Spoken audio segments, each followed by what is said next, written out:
Bon, je sais jamais trop comment commencer, hein? On va commencer quelque part. On commence là. Fait que c'est une capsule que j'ai divisée en deux parties. Sur les mythes et légendes et le symbolisme du corps humain. Parce que je me suis dit ça va être trop long, puis là je vais en perdre parce qu'il y a beaucoup d'informations.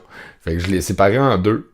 Donc le symbolisme du corps humain, puis les mythes et légendes. Mais les deux se rejoignent énormément.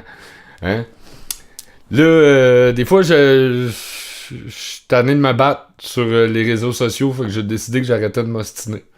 Moi, je fais juste vous donner l'information de plusieurs années de recherche, puis c'est basé sur des gens qui ont fait beaucoup de recherches, là. Le symbolisme du corps humain de Annick de Souzel, qui, elle, a passé 30 ans de sa vie à faire des recherches à ce niveau-là. Donc, moi, je vous fais un résumé de tout ce que j'ai épuisé un peu partout, à gauche, à droite. Mais vous en tirez vos propres conclusions. C'est à vous d'interpréter ça comme vous voulez. Mais moi, je me bats plus. Je vais juste vous donner l'info, puis ça peut vous porter à réflexion, tant mieux. Je voulais spécifier aussi que le mot spiritualité a aucune connotation religieuse. Spiritualité, ça vient de spirit, hein, de esprit, qu'on pourrait traduire aussi par la conscience. Donc, c'est l'invisible. Oui, c'est la vie, mais c'est aussi la mort. Hein? La spiritualité englobe la vie et la mort, et la vie après la mort, et l'astral. Donc, je vais commencer par... En vrai, moi, mon domaine, c'est les fréquences, hein? Les vibrations. C'est vraiment là-dedans que j'excelle. Mais j'adore l'histoire, j'adore la culture générale, fait que je vous partage ça comme ça. Selon moi, la chronique, la capsule la plus importante, c'est celle d'énergie libre. Hein? La journée qu'il va y avoir un parti politique au pouvoir qui va dire « Nous, on veut prôner l'énergie libre pour tout le monde au Québec », ben je vote pour vous autres, c'est sûr, ok? J'embarque 100 000 $. Comme je disais, à l'échelle planétaire, l'énergie libre à l'échelle planétaire, la pyramide d'Égypte, c'est comme l'antenne principale, hein, du champ vibratoire terrestre. Mais à petite échelle, on pourrait, avec des antennes, faire de l'énergie libre au Québec. Là, tu plantes une tour sur le Mont-Saint-Pierre, un autre là, un autre là, un autre là, les points les plus hauts topographiquement, puis on pourrait avoir de l'énergie libre pour tout le monde au Québec. Mais bon, on va en parler plus tard. Je veux vous parler des pyramides encore, parce qu'il y a beaucoup de choses qui se relient à ça. Donc tout d'abord, je veux commencer par démolir le christianisme. Hein? On va faire ça avec humour, parce que sinon ça passera pas au conseil. Fait qu'on va faire ça avec humour, hein? Puis c'est ça, détruis ta propre religion, puis tu vas démolir toutes les autres en même temps. Hein? Fait que c'est un peu ça que je suis en train de faire. Le feu par le feu. Mais bon, ce qui est plate un peu, c'est qu'au Québec, tout s'appelle comme l'Hôtel-Dieu. Tous les villages commencent par Saint, hein, le fleuve Saint-Laurent, Ville-Marie, c'est la Saint-Jean-Baptiste. Fait que il va falloir comme tout changer, là, le nom des rues. Hein? Mais bon, c'est pas là où je veux en venir. Je commence par démolir le christianisme. On va parler ensuite du génome humain, d'Égypte, des mythes de Hercule, Noé. Il y a beaucoup de mythes auxquels je veux vous parler. Je veux vous parler de méditation triangulaire, de mantra, hein, de réflexologie. Donc, puis on va parler de chacune des... je vais vous parler de particules des atomes, de la densité d'un proton. Je vais vous parler de chacune des parties du corps, ce qu'elles représentent au plan émotionnel. Hein, les oreilles, les yeux, le nez, le crâne, les dents, les pieds, les reins, les oreilles, le triangle urogénital, le quadrilatère, hein, le torse et tout, la respiration pulmonaire, tout ça. Il y a plein d'affaires, beaucoup de matériel, il y a tellement d'affaires à parler d'eux. Mais je commence par démolir le christianisme, ok? Bon, fait que j'ai bien aimé quand Jason Fizet disait dans sa capsule, moi quand je lis la Bible, j'ai l'impression de lire un livre d'astrologie romanisé, hein? Même que moi, ces temps-ci, je lis du Hubert Reeves, puis je trouve ça léger. Je trouve ça léger. Pour moi, c'est comme un roman, tu sais. Fait que... pardon, Hubert Reeves, c'était pas... c'est quand même très... Hein, en tout cas, littéraire. Donc, oui, la Bible, c'est un livre d'astrologie romanisé. Hein, si on regarde tous les êtres éveillés, Bouddha, Jésus, il y avait tout un auréole parce que, bon, c'était the Son of God, hein, le Fils du Soleil. Et puis, 7 ans avant JC, hein, c'était une date précise et typique pour nommer comme la naissance d'un enfant de Dieu, parce que chaque planète était respectivement dans leur constellation. Donc Mars, Pluton, ils étaient tous dans leur signe du zodiaque, précisément, 7 ans avant BC.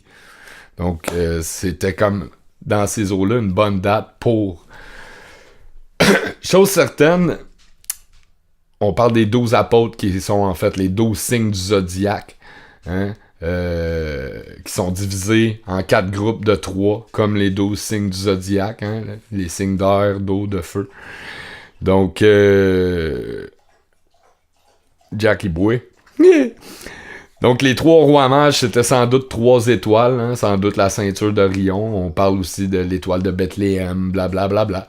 Et puis, moi, quand je lis ça, là, c'est un livre de mathématiques qui a été, dans le fond, romanisé. Tu sais, là, ils ont personnifié. Toutes les mythes et légendes, c'est des personnifications de vos états d'âme. Hein? Donc, ils représentent toutes des choses spécifiques, puis on va en parler en profondeur. Mais admettons que Jésus aurait existé. Hein? Si Jésus aurait existé, c'est sûr que ses apôtres, ils s'appelaient pas Pierre et Jean-Jacques. Hein? Jésus était hébreu. C'était le roi des Juifs. Hein? Les chrétiens, ils l'ont cloué sur une croix. Donc les chrétiens, vous êtes comme tous dans le champ. Hein? Puis c'était le roi des pauvres, dans le fond. Jésus, c'était le premier des hippies. C'était un rebelle. Il s'est levé contre le système. Hein? Donc c'était un bum. C'était le premier des hippies. C'était un chaman. Il faisait des voyages astrales. Donc, si on se base sur les vitraux anciens qu'il y a dans les églises, même dans les pyramides d'Égypte, on retrouve beaucoup d'hiéroglyphes. Puis tous les vitraux, puis l'habillement du pape parlent d'eux-mêmes. Hein? Donc, les vitraux, il y a plein de champignons. Hein? Donc, Jésus, sans doute, il était sur le moche. Hein? Hein, ouais. Puis c'est la drogue des chamans pour faire des voyages astrales. Puis il prônait l'amour libre. Hein? Puis même l'habillement du pape représente un champignon. Je vous le mets à l'écran.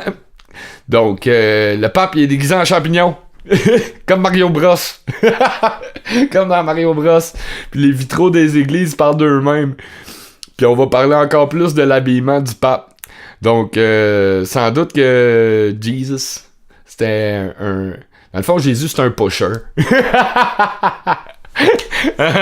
Il donnait du moche à tout le monde. Il cueillait des champignons, le monde faisait des voyages astro. Hein? Sans doute que, même on le voit dans les écrits, pis tout, quand il aurait changé l'eau en vin, ben, il aurait sans doute mis du moche dans l'eau, là. Puis tout le monde était comme « Hey, l'eau, elle buzz, hein? » C'est ça, hein? Ils ont fait des tisanes aux moches. Quand on dit qu'il a redonné la vue à un aveugle, ben, d'après moi, il a juste ouvert les yeux sur la vie qui l'entoure. C'est une métaphore.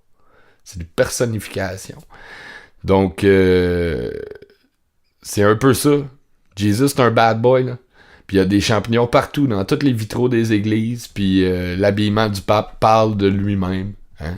Hein, Jack? Hein? Puis il prônait l'amour libre. Fait que sans doute qu'il se pétait des orgies, là. Hein?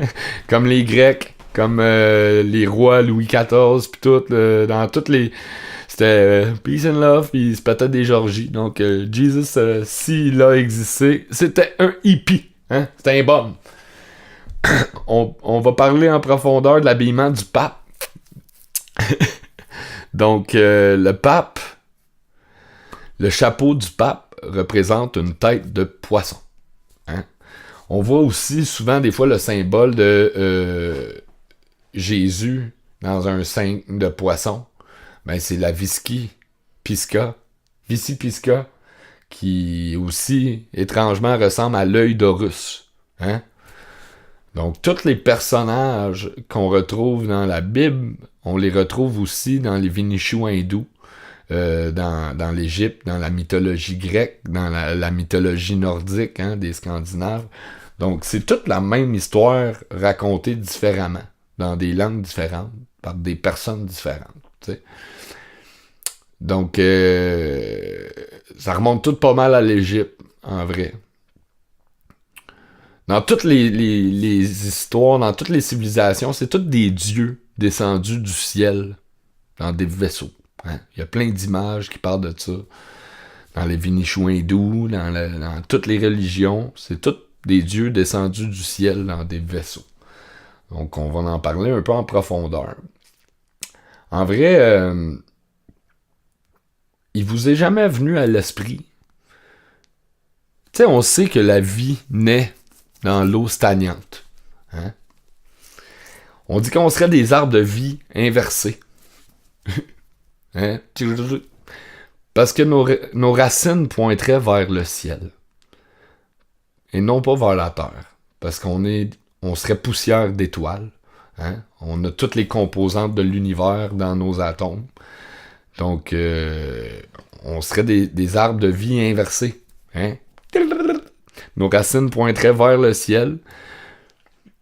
Parce que c'est de là qu'on vient, puis qu'on aspire à. Hein? On aspire vers les étoiles. Quand je parlais des accents circonflexes, qui sont dans les premiers symboles dessinés par l'homme, qui représentent vers le ciel, qu'on retrouve dans les mots comme dans toit, forêt. Hein? Et puis les trémas, qui seraient vers les étoiles, hein, comme Michael, Israël, astéroïdes. Donc, on sait que la vie naît dans l'eau stagnante. Ça fait des milliards d'années qu'il y a des météorites puis des astéroïdes qui tombent en plein milieu de l'océan. Là. Puis notre Terre est composée à 72% d'eau, fait qu'il y a beaucoup d'eau qui nous entoure. Il vous est jamais venu à l'esprit que c'était peut-être nous autres, les extraterrestres? Hein? Quand tu regardes une pieuvre, là, ça a pas de l'air trop terrestre. Hein? Puis il y a des pieuvres qui rampent hors de l'eau. Donc, on parle que, bon, ça serait la lettre G, hein? Guimel, qui ressemble étrangement à un œuf, à une galaxie, à la spirale de vie, à une fleur. Donc, Guimel, c'est le germe. Vos reins aussi sont en forme de germe, hein, comme une bine. Les reins sont aussi considérés comme le germe de la vie car ils filtrent le sang. Donc la vie prendrait forme dans l'eau stagnante. Et puis, on retrouve, encore une fois, dans l'habillement du pape. Donc le chapeau du pape représente une tête de poisson. Hein? Donc, c'est comme le symbole de Jésus dans un poisson ou la Vici Pisca, l'œil d'Horus. Donc, ce serait les dieux Dogons. Il y a une tribu au Mali, une vieille tribu, qui s'appelle les Dogons du Mali, qui ont une écriture qui ressemble étrangement à l'écriture égyptienne, énormément, sont très similaires, puis même leur langage, leur prononciation ressemble. Donc, il y a beaucoup d'archéologues qui se sont basés sur la tribu des Dogons du Mali pour décrypter les hiéroglyphes égyptiens. Les Dogons du Mali connaissaient l'existence de Sirius A et Sirius B. Quand que tu demandes à un Dogon du Mali, vous allez demander à un scientifique il y a combien de particules d'atomes dans l'univers, ils vont dire environ 200. Hein?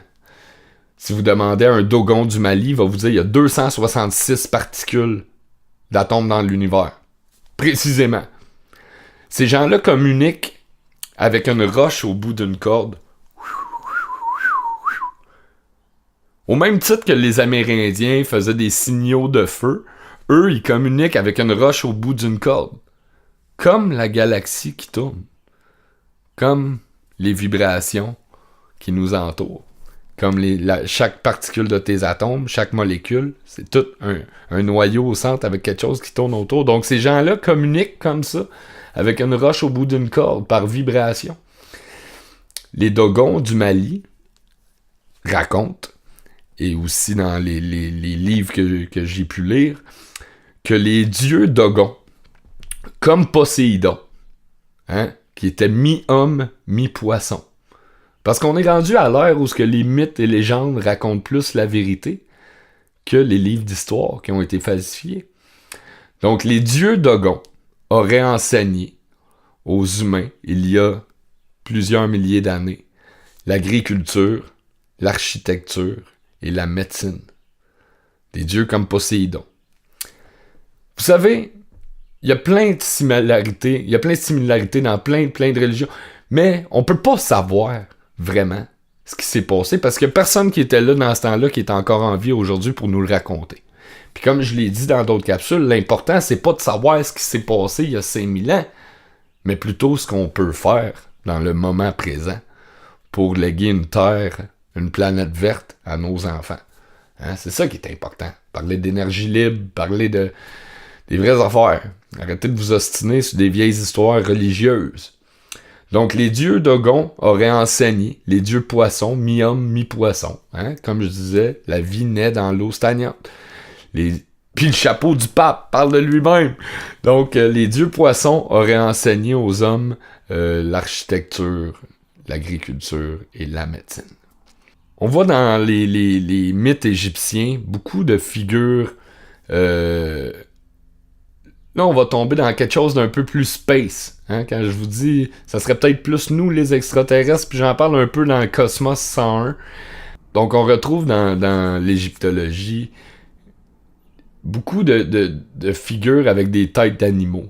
Puis comme je disais aussi, il y a des géants dans toute la mythologie. Je pense à David et Goliath qui a tué le dernier des géants. On parle de Titan dans la mythologie grecque. Quand on parle de Chronos qui est le temps, puis... les jours de la semaine, Jupiter et tout, je vais en reparler. Là. Donc, on retrouve des personnages avec des têtes d'animaux. On ne sait pas vraiment si ces personnages-là étaient vraiment des mi-hommes, mi-bêtes, ou si ils sont ces animaux-là, avec des têtes d'oiseaux, têtes de poissons, étaient reliés aux qualités de ces animaux-là, comme quand on dit rusé comme un renard, avec le regard d'un aigle. Donc, est-ce que c'était des personnifications ou est-ce que c'était vraiment des gens qui ont été bridés? On parle des Anunnaki qui auraient bridé leur ADN de Dieu avec les espèces les plus primitives, les plus évoluées qu'il y avait à ce moment-là sur Terre. Puis là, on tombe dans quelque chose de space. On parle des reptiliens. Que bon, il aurait été bridé un peu avec des reptiles, avec des serpents qu'on retrouve dans la Bible. Le serpent qui faisait... Donc, on va parler de... Tu vas dire, eux autres, ils ont été bridés avec des dauphins. Eux autres, ils ont été bridés avec des poissons. Eux autres, ils ont été bridés avec des cochons. Eux autres, ils ont été bridés avec des singes. Eux autres, ils ont été bridés avec des éléphants. Les éléphants, on en retrouve beaucoup dans en Inde. C'est un animal très sacré, l'éléphant. C'est un vieil animal, là. Ça remonte au temps des mammouths, là. Il était vénéré. Dans certains pays, les vaches sont sacrées. Dans d'autres, c'est les singes. Tu vas en Inde, ils ont un château, rien qu'à eux autres, les singes, ils se promènent. Puis, tu sais, touche pas un singe, là. Fait que, on sait pas vraiment si... Mais, si on remonte au temps de l'Atlantide, on parle des Lémuriens. Donc, les Lémuriens, c'était comme les premiers petits singes à se lever sur les deux pattes arrière, puis à regarder au loin. Et on dit que les dieux Anunnaki auraient bridé leur ADN avec des Lémuriens. Parce qu'ils auraient dit, hey, ça, c'est l'animal le plus intelligent qu'il y a en ce moment ici. Parce que il a compris que quand il se lève sur ses deux pattes arrière, au lieu de marcher à quatre pattes, quand il se lève sur ses deux pattes, il voit plus loin. Donc, il aurait bridé leur ADN avec ça, puis nous autres, on descendrait des Lémuriens qui auraient créé l'Atlantide, blablabla. Bla, bla, bla. Tout ça, c'est un peu des mythes et légendes, mais pour moi, ça fait beaucoup de sens. Mais c'est à vous d'en tirer vos propres conclusions. Chose certaine, au cours de l'évolution, tu sais, je trouve ça plate de voir autant de discrimination raciale, hein? Parce que pourquoi les Noirs sont noirs? Pourquoi que les Blancs sont blancs? Pourquoi que les Asiatiques sont bridés? Hein? Que ce soit modification génétique, comme on en parle, comme la science fait actuellement, ou plutôt par adaptation à notre environnement. Les Noirs, c'est les enfants du soleil. Ils sont tellement proches de l'équateur. Ben aujourd'hui, on est tous dispersés autour de la planète, mais leur corps s'adapte dans l'environnement. Comme quand tu prends un petit poisson rouge, puis tu le laisses dans un bocal, il va rester tout petit. Si tu prends le même poisson rouge, puis tu le mets dans un lac, il va devenir gros de même. Donc, on s'adapte à notre environnement. C'est pareil pour les plantes. Donc, c'est de la chlorophylle. C'est comme la pigmentation de la peau qui s'est adaptée à son environnement, au soleil, à sa situation géographique. Fait qu'arrêtez de vous battre pour des questions de couleur ou de religion. Parce qu'on est tous les enfants de la Terre. Puis l'important, c'est pas de savoir ce qui s'est passé il y a 5000 ans. L'important, c'est de savoir qu'est-ce qu'on peut faire dans le moment présent pour préserver la vie sur la planète. Donc, comme je disais dans une autre capsule, les Égyptiens disaient qu'on se réincarnerait 700 fois dans un cycle cosmique. En vrai, l'âme se réincarnerait dans chaque signe du zodiaque pour faire son cheminement, hein, au travers de soi-même, hein, pour apprendre à être une meilleure personne. Donc, chaque signe du zodiaque est associé à certaines choses. Donc, l'homme s'incarnerait dans les 12 signes. Puis dans Hercule, on parle justement des 12 tests d'Hercule to prove himself. Donc, on parle aussi de l'hydre à 9 têtes, hein, qui représente les 9 shadows, dans le fond, qui serait la peur, la fierté. Donc, c'est les 9 têtes de l'hydre représentent les 9 choses qu'il y avait à combattre à l'intérieur de lui. Donc, c'est toutes des personnifications. On parle aussi des flèches de l'aspiration. C'est Arrows of Aspiration dans l'histoire d'Hercule. Donc, c'est parce qu'il réveille le dragon en chacun de nous, hein, le Kundalini. Et puis, plus qu'il coupe les têtes de l'hydre, plus qu'il se multiplie. Parce que plus que tu essaies de combattre tes peurs ou tes vices, plus que tu les nourris. Donc, à chaque fois qu'Hercule coupe une tête, il y en a une nouvelle qui pousse. Parce que c'est pas par la vengeance ou la violence qu'on arrive à ses fins. Mais c'est par l'amour. Puis Hercule, si fort qu'il était, a pris l'hydre, le Hydra, et il l'a levé pour l'amener à la lumière du soleil. Puis c'est là qu'il l'a brûlé. Ses démons intérieurs. Hein? Parce que c'est la lumière de l'âme, c'est light of the soul qui a killed the beast. Donc c'est l'éveil de la conscience. On parle tout le temps de l'éveil de la conscience dans tous ces mythes et légendes-là.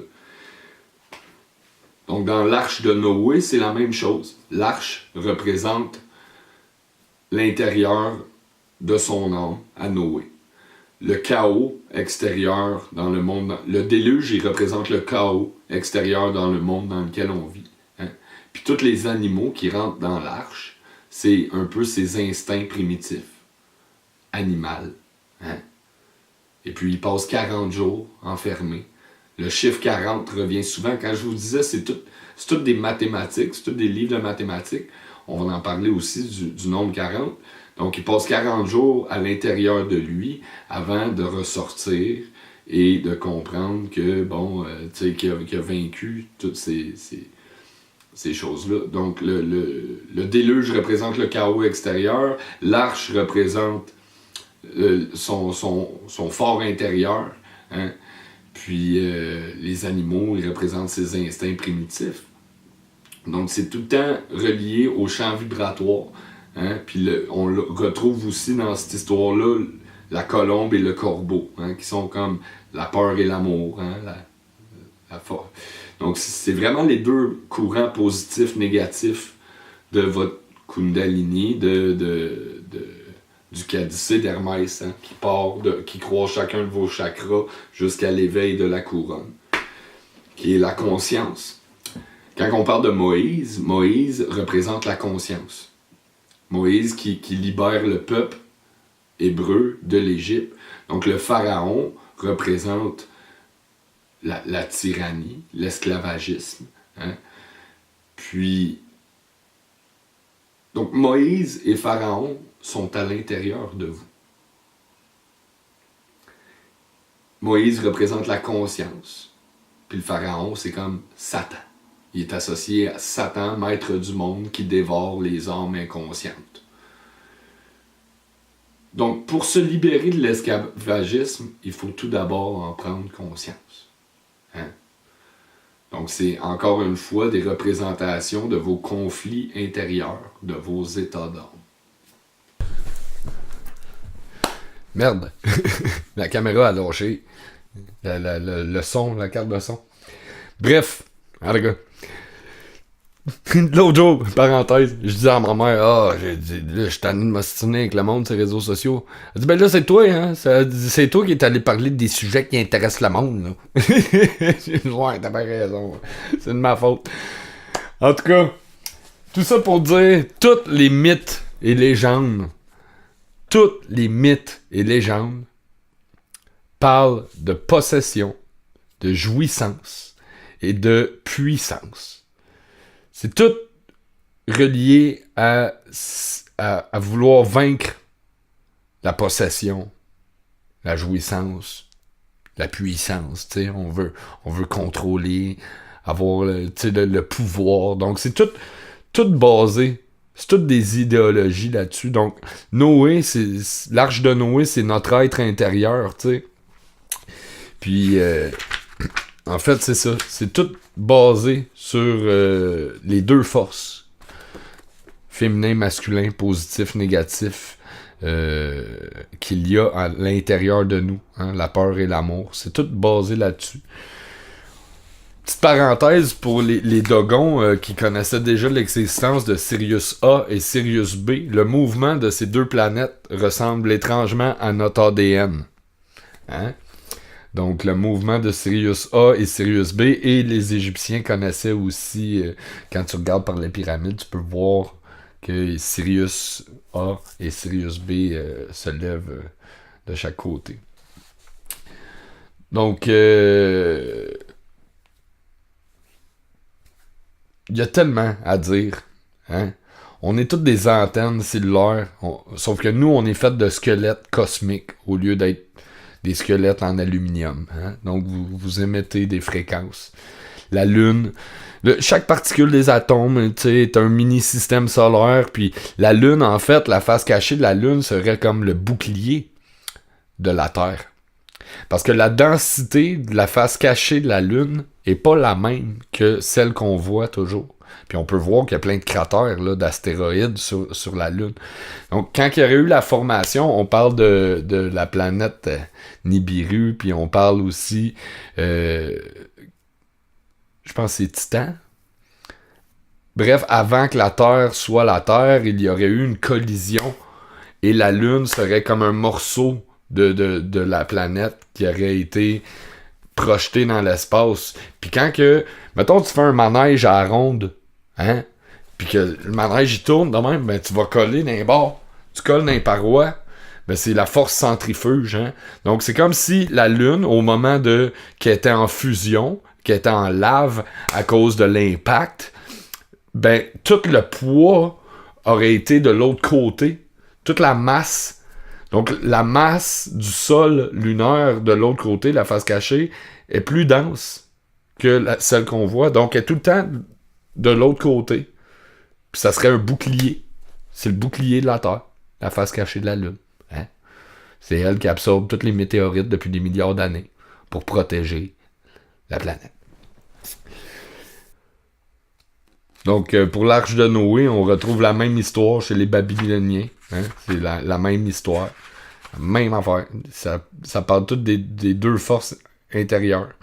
C'est l'accomplissement. Hein? Ça n'a rien à voir avec une fin d'anéantissement punitif de déluge. Là. Mais avec la fin, ça a un rapport avec la fin d'un temps de sommeil. C'est l'éveil. C'est l'homme qui prend conscience. La racine du mot Noé, en hébreu, signifie conduire, repos, consolation, repentance. Donc, c'est se repentir. Hein? Donc, quand je vous parlais qu'ils font toute allusion à la puissance, la jouissance, la possession. Donc, même Moïse, pour vivre la Pâque, le passage, la possession de la terre promise. Hein? Donc, ça traite de la possession de la terre promise, du labyrinthe. Donc, découvrir le sens des choses, c'est ça, l'éveil. Hein? C'est le fruit de l'arbre humain. Donc, tous les mythes règlent leur compte aux trois énergies fondamentales, jouissance, possession, puissance, dont les tentacules s'agrippent, hein, de l'avoir vers le être. Hein. Donc, c'est tout en rapport avec avoir ou être. Donc, quand on parle des deux forces positives, négatives, féminines, masculines, l'homme est fait comme un triangle, un carré et un autre triangle à la base. Hein? Les jambes, t'as un triangle, t'as le carré du torse, puis t'as l'autre triangle qui est quêteur. Les énergies s'inverseraient. Le côté droit de son cerveau, côté féminin et masculin, s'inverse. Les énergies s'inversent quand ils descendent le long de la colonne vertébrale. Donc le féminin et le masculin n'est plus à la même place. Ils s'inversent dans le triangle de la conscience. C'est le croisement qui pénètre la lumière. Bref, pour s'équilibrer, ils doivent plonger l'une dans l'autre. Donc le féminin et le masculin doivent plonger un dans l'autre pour s'équilibrer. Hein? Faut qu'ils fassent l'amour. Faut que tu fasses la paix entre ton côté féminin et masculin. Le côté droite masculine, père divin, représente la sagesse. Le côté gauche féminin représente l'intelligence. Puis ils plongent un dans l'autre en descendant le long de vos chakras. Donc quand on parle dans la Bible, on dit si tu es le Fils de Dieu, change ces pierres en pain. Hein? Mais c'est encore une fois, c'est le travail alchimique intérieur de changer le plomb en or, l'eau en vin. Hein? C'est une métaphore. Donc nous sommes tous des charbons qui aspirent à devenir des diamants. Hein? Donc le symbole G, hein, guimel en hébreu, représente le germe. Donc la terre, c'est l'ovule. Hein? Puis le germe vient des étoiles. Hein? C'est la cohésion des deux, entre ciel et terre. Donc le passage des Hébreux en Égypte, c'est de matrice en matrice. Hein? L'Égypte est une matrice capitale, comme la matrice dans laquelle on vit. T'sais? La dictature, l'espèce de prison, la boîte dans laquelle on vit, ben, l'Égypte représente ça dans l'histoire de Moïse. T'sais? Le pharaon représente la servitude, hein? L'esclavagisme. Puis, il a peur de cette mort qu'est la naissance. Hein? Donc, le peuple préfère de loin la servitude à la liberté. Parce que c'est plus facile d'obéir. Dans le fond, le peuple a peur de guérir. Hein? Donc, Moïse représente la conscience, hein, la libération du peuple. Mais pour se libérer, il faut qu'il prenne conscience qu'il est esclave. Donc, le peuple a choisi l'ignorance au lieu de la connaissance. C'est simple de même. Chez les Hébreux, le personnage de Moïse représente le même que celui de Noé. Hein? C'est la même histoire. Donc, Égypte en hébreu, hein? Ça se prononce Misraïm. C'est les eaux primordiales, les eaux matricielles. hein, la matrice, ciel et terre, c'est la genèse de toute chose, avant même que le mi soit séparé du ma. Donc avant même que l'invisible soit séparé de la matière, hein, je n'avais parlé, mi c'est mystère, c'est tout ce qui est dans l'invisible, hein. Et puis le ma, c'est matrice, main, matière. Donc c'est ciel et terre. Donc tel un fœtus en cette matrice, la vibration, la gorge, l'oppresseur, l'ennemi. Donc la gorge, throat chakra, hein, je n'avais parlé que l'Égypte c'était le throat chakra. Donc c'est la gorge de la planète, l'Égypte. La pyramide, on va en parler, qui en plus représente l'antenne principale de la planète, parce qu'elle est comme en plein milieu, là, tu sais, pas loin de l'équateur, sur l'équateur plancher. Donc la dixième plaie d'Égypte préside la Pâque. Ce jour-là, Moïse va séparer les eaux de la mer Rouge, hein, qui représente en fait la mer de la limite. Donc c'est la limite de la conscience. Il prend conscience, c'est l'éveil. La famine symbolise ici celle de l'homme, hein, qui quitte sa terre d'enfance pour aller vers ses terres intérieures.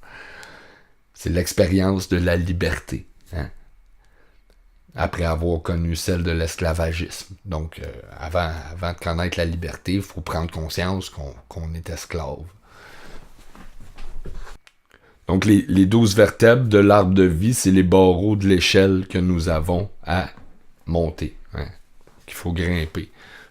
On est rattaché à la terre jusqu'à l'éveil. Le pharaon représente ces deux pôles. Donc, c'est un nouveau champ de conscience qui ouvre une nouvelle intelligence. Le pharaon, en fait, la racine du mot pharaon est associée à ténèbres et aussi à fécondité et à poussière. Donc, il est identifié à Satan, maître du monde, qui dévore les âmes inconscientes.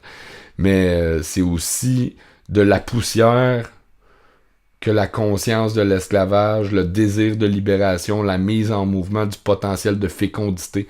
Donc, c'est les ténèbres dans lesquelles féconde la liberté. Pharaon, la racine du mot pharaon en hébreu, représente ténèbres et poussière, mais aussi fécondité. Hein? Donc, c'est la fécondité d'où naît. Donc, c'est la lumière qui naît des ténèbres. Hein? C'est la libération du peuple de l'esclavagisme. Donc, le labyrinthe en soi est sagesse. Hein? Donc, on parcourt notre labyrinthe intérieur pour acquérir à la sagesse. Et puis, votre premier cerveau, c'est le cerveau viscéral, ressemble étrangement à votre cerveau. Donc, ça serait votre premier cerveau, le hara. Hein? C'est de là, d'ailleurs, d'où prend naissance, hein, que quand les femmes tombent enceintes, c'est de là que c'est pas dû au hasard. Hein? Donc, c'est votre premier cerveau, parce que lui, il n'a pas besoin de penser « Ah, les glucides vont là, les protéines vont là. » Comme je disais dans une autre capsule, un plancton, il a peut-être pas ton niveau de conscience, mais il a quand même un cerveau viscéral. Donc, ton cerveau est un dérivé de votre cerveau viscéral. Les circonvolutions intestinales font de la digestion d'informations pour élaborer des nouvelles substances. Donc, toi, tu vas manger une banane, tu vas manger des aliments, tes intestins, ils vont créer des nouvelles substances. Hein? Votre corps est un laboratoire de chimie. Donc, c'est puissant, ce qu'on mange. Hein? Parce qu'après ça, il transforme puis il fait des nouvelles substances avec, comme ton cerveau qui crée l'endorphine, de l'adrénaline, hein, vos glandes. Donc, on prend des choses puis on les transforme. C'est simple dans le même. Donc, Noé, qui sort de l'arche, va manger le fruit de l'arbre et connaître les joies, l'ivresse de la jouissance. Hein? Quand je parlais jouissance, possession et pouvoir. Donc, puissance plutôt. Donc, il va sortir de l'arche, puis il va aller manger le fruit de l'arbre pour connaître l'ivresse de la jouissance. Après ça, les Hébreux, quittant la terre de l'esclavage, vont vers la possession, hein, de la terre promise. Puis, celui qui est capable de manier l'épée d'or revêtira la vraie puissance. Donc, c'est les trois composantes énergétiques. c'est la racine de l'arbre qui nous mène jusqu'au fruit. Donc quand je disais que Moïse représente la conscience, donc notre cerveau gauche est ontologiquement lié au yin, le ventre, qui contient le yang dans ses profondeurs. Donc l'intelligence est un accouchement. C'est brutal, c'est douloureux de prendre conscience de la réalité. Et la conscience ne se fera que dans l'amour. Donc l'intelligence, c'est un accouchement. Ça fait mal. Donc le corps verticalisé lui-même est très rigide dans sa souplesse. Vos oreilles sont alignées avec l'axe de vos reins et de vos pieds. Puis là, je vais repartir à zéro dans la prochaine capsule de symbolisme du corps humain. On va partir des pieds en montant. Donc vos oreilles, vos reins et vos pieds sont alignés. Et les trois, ils représentent un triangle différent. C'est le triangle à la base des pieds. Quand on raconte dans l'histoire d'Achille, le talon d'Achille, c'est parce que le pied, c'est ce qui nous rattache à la terre. Et puis, on va faire une petite parenthèse sur la réflexologie. Donc, tout le poids de votre corps repose sur vos petits pieds. Donc, c'est important d'en prendre soin. C'est de la réflexologie parce que chaque point qu'il y a en dessous de vos pieds est relié à un de vos organes vitaux. Donc, c'est important. On ne prend pas assez le temps de se masser les pieds. Quand on parle dans la Bible que, Jésus, il lavait les pieds à sacher, puis l'autre. Puis dans le talon d'Achille, Achille, son talon, c'est ce qui rattache à la terre. Donc, c'est relié à ça. Donc, les pieds, prenez le temps de vous masser les pieds. Roulez. Si tu as des problèmes intestinaux, roule une balle de golf en dessous de ton pied. Puis, fais de la réflexologie. À chaque fois que ça fait scrunch, imagine-toi que tu es en train de décrasser tes intestins. Scrunch, scrunch, scrunch. Prenez le temps de vous masser les pieds. Vous allez régler beaucoup de problèmes au niveau de vos organes. Petite parenthèse aussi sur les mantras hindous. Je vous invite à, quand que vous allez... Parce que ce qui est important de comprendre avec les fréquences que je vous ai données, c'est qu'il faut faire vibrer votre corps de l'intérieur sur ces fréquences-là pour faire guérir vos cellules. Il faut que tes cellules d'eau dans ton corps vibrent sur le Om. Fais-les 15 minutes par jour, 5 minutes par jour, puis tu vas nettoyer ton système. De plus, appliquez les mantras hindous, qui sont des symboles énergétiques. Donc, je vous mets à l'écran les symboles à faire avec vos mains. À chaque niveau, chaque chakra a un symbole différent, une couleur différente. Donc, si on veut parler des couleurs des 7 rayons que je parlais, les 7 chakras, les 7 jours dans la semaine, les 7 couleurs de l'arc-en-ciel, les 7 notes de musique. Donc, puis que la Terre serait la 7e planète si on se base sur les Sumériens. Ces 7 rayons-là, ces 7 couleurs de l'arc-en-ciel-là sont reliés à des aptitudes spécifiques. Donc, le rouge est relié à la volonté et au pouvoir. La couleur rouge, ce chakra-là, c'est relié au pouvoir et à la volonté. Le bleu, à la sagesse et à l'amour. Le rayon vert, à l'activité de l'intelligence. Le rayon jaune, à l'harmonie au travers des conflits. Le orange est associé à la science et à la connaissance. Le rose à la dévotion et l'idéalisme. Et le mauve à l'ordre et la cérémonie magique. Donc, c'est tous ces rayons-là ont un meaning, un sens. Comme les 7 notes de musique. Les 7 notes de musique, Il y a quelqu'un qui m'a tagué, j'ai trouvé ça vraiment cool. Merci de l'info. J'ai trouvé ça super, super que tu me tagues là-dessus.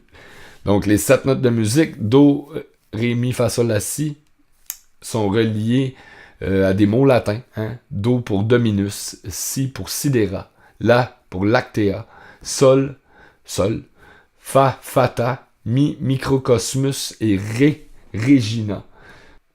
Donc, c'est les 7 ciels. C'est relié aux 7 ciels de la conscience. Hein? Donc, chacun de ces 7 niveaux hiérarchiques de rayons de la création correspond à un ciel. Dieu réside dans le 7e ciel. Hein? Par conséquent, le ciel le plus élevé est le paradis Do Dominion. Le 6e ciel, c'est le cosmos. Hein? C'est le mot latin sidera, abrégé en si, qui signifie toutes les étoiles de l'univers. Donc, la conscience universelle, Dieu serait au-delà de toutes les étoiles qu'il y a dans l'univers. Hein?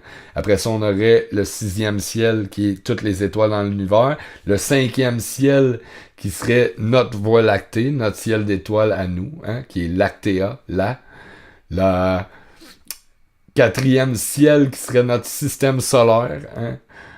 À nous, qui est pas la voie lactée au complet, mais juste notre système solaire qui où se trouve notre soleil, donc Sol en latin. Le 3e ciel est peuplé des planètes de notre système solaire. L'astrologie nous montre comment les mouvements de ces planètes créent notre destin. Hein? Ou Fata en latin, abrégé Fa. Et le 2e ciel correspond à notre planète, à nous. Hein? C'est le microcosme à l'intérieur du macrocosme de l'univers entier en latin. Il signifie microcosmus. Donc le premier et le plus bas des cieux, sous le microcosme, est notre monde souterrain. La lune est la régente ou la reine de notre monde souterrain. Le mot latin Regina, abrégé à Ré, signifie régent, car elle régit, la lune régit les vents et les marées, les cycles menstruels. Donc Do, Ré, Mi, Fa, Sol, La, Si, c'est tout associé aux 7 ciels de notre univers. Je trouvais ça intéressant. Donc, petite parenthèse aussi pour les jours de la semaine. Hein, donc, je remets j'avais fait un post, mais je vais le remettre en vidéo. Donc, dimanche, Sunday, c'est le soleil. Hein, lundi, lune. Mardi, Mars. Mercredi, Mercure. Jeudi, Jupiter. Vendredi, Vénus. Samedi, Saturne. Et dimanche, Sunday, le soleil. Puis c'est la même chose en anglais. Tuesday, Thursday, c'est associé à Thor, qui est associé à la planète Mercure. Donc les jours de la semaine sont associés aux planètes de notre système solaire. Aux planètes sacrées et tout et tout. J'aimerais ça aussi, je vous ai parlé des symboles, hein, que les symboles du nombre 1, c'est les minéraux, hein, c'est le trait. Le nombre 2, c'est les plantes qui aspirent au ciel et qui sont rattachées à la terre. 3, c'est le règne animal, c'est les animaux, la bouche qui embrasse, la bouche qui mord, hein, c'est la courbe. 4, c'est le chiffre du fils. C'est les 4 éléments, les 4 saisons, les 4 sabliers, les 4 points cardinaux. Hein? Donc, c'est le croisement. Il n'y a pas juste une ligne, un trait. Non, il y a un croisement, une intersection. 5, c'est l'homme spirituel qui aspire au ciel, qui est rattaché à la terre. 6, le monde fut créé en 6 jours. Après 6 mois, le fœtus est conscient. Il est achevé. Hein? Il est accompli. Donc, 6, c'est pas le chiffre de la bête, là. C'est pas le nombre de la bête. C'est le yin-yang. C'est les deux forces positives, négatives avec le 9. Hein? Donc, 6, c'est le côté mâle, si on veut. 7, les 7 jours de la semaine, 7 chakras, 7 couleurs de l'arc-en-ciel, la 7e planète. Hein? 8, qui est le cycle continu, infini, qui ressemble aussi étrangement au croisement de vos chakras. 9, que, comme je disais, qui est l'accomplissement, qui est la forme de la galaxie. Guimel, hein, qui ressemble étrangement à la spirale de vie, une fleur, hein, toute la nature qui nous entoure. Puis les nombres sont basés sur les 9 planètes, hein. 0 étant le soleil au centre. Puis avec ses 10 chiffres-là, tu peux faire tous les chiffres de l'univers. Donc, le cosmos est mathématique. Tout est mathématique, tout ce qui nous entoure. Puis moi, ben récemment, j'en suis venu aux conclusions que la musique était l'architecte des mathématiques et de la nature qui nous entoure. Donc, en creusant, en fouillant dans les projets, les travaux de Tesla, Schnadli, Fibonacci, j'en suis venu à conclure que les fréquences arrangent la matière, qu'elles organisent la matière, et puis que la musique était